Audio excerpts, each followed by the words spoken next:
يا مساء الفل. بص بقى، انا عارفه ان الريفيو ده اتطلب كتير عن الشان، بما اني اتكلمت عن الشان بودي ميلك قبل كده. تمام، فطلب مني اتكلم عن الشان سوزن جل. بصوا، الشان سوزن واضح عليها المرمطه والبهدله يعني خلاص اشتكت مني. طيب بصوا بقى، قبل ما نتكلم عن اي حاجه خالص، الشان السوزن جل ده ده المفروض ان هو مرطب نون جريسي، يعني هو مناسب جدا للبشره، الناس اللي بشرتهم دهنيه زي ما انتوا هتشوفوا كده. تمام، الناس اللي بشرتهم دهنيه هيبقى مناسب ليهم جدا الشان سوزن جل. طيب، هو ايه ميزته عن الحاجات التانية للبشره الدهنيه؟ اولا، هو ترطيبه في فيتامين اي وفي المند اويل. والحلو بقى فيه ايه يا جماعه؟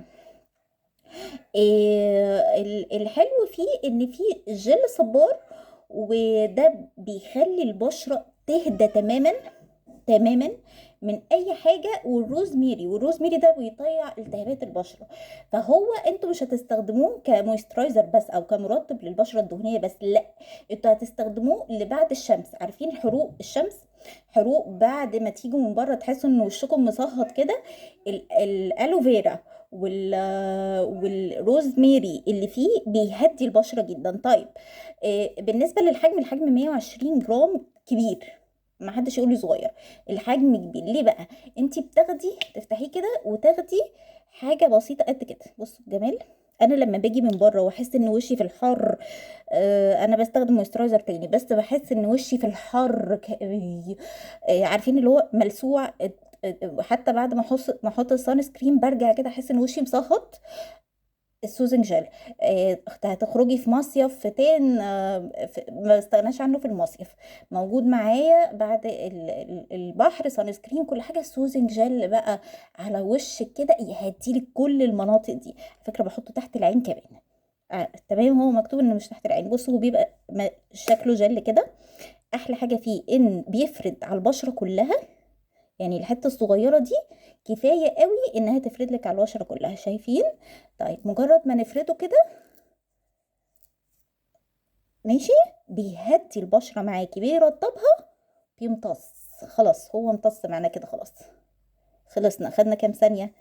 5 ثواني. انا بعمل بشرتي كده. بصوا، ايدي في ثانية بقت مرطبة. ترطيبه حلو يا جماعة، ترطيبه خفيف قوي قوي قوي على البشرة الدهنية. يعني انا فاكرين لما اتكلمت على الارجنتو نايت كريم وان هو مرطب حلو، بس الناس البشرة الدهنية مش هيحبوه خالص لانه هيفي وتقيل. ده بقى البديل بتاعه للي عايزين ترطيب حلو بالليل.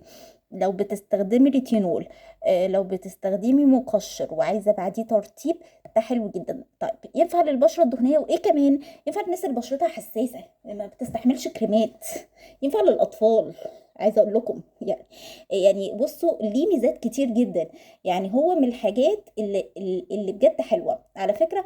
يعني انا لما بلاقي حاجه مش حلوه ما بحبش اتكلم عليها، لان بلاقي ناس يقولوا لي لا دي حلوه معانا، مش حلوه معانا. إيه الحلو معايا بقوله لكم، يبقى مش حلو معاكم. مش يعني يا خلاص مش لاقي على بشرتكم. بس ده مش معقول مش هيكون حلو. يعني ده لو انت بشرتك مختلطه، الدهنيه المختلطه، ده مش هينفع، مفيش حد هيختلف عليه. تمام يا جماعه. تاني، ريحته ما يعني ما فيهوش فريجرنس، ريحته جل. ممكن يبقى فيه ريحته الوفيرا شويه، زيت، يعني اللي هو حاجات خفيفة يعني. تمام، هو المفروض فيه زيت خروع، في جليسرين، في كاموميل، في ايه تاني، في بنسينول. بس عامة هو من الحاجات اللي بجد بتبقى دايما موجودة عندي.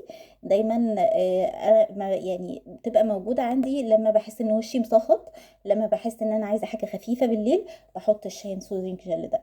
حلو، حلو، اكرره وبكرره. بارابين فري، ودي حاجة كويسة جدا فيه.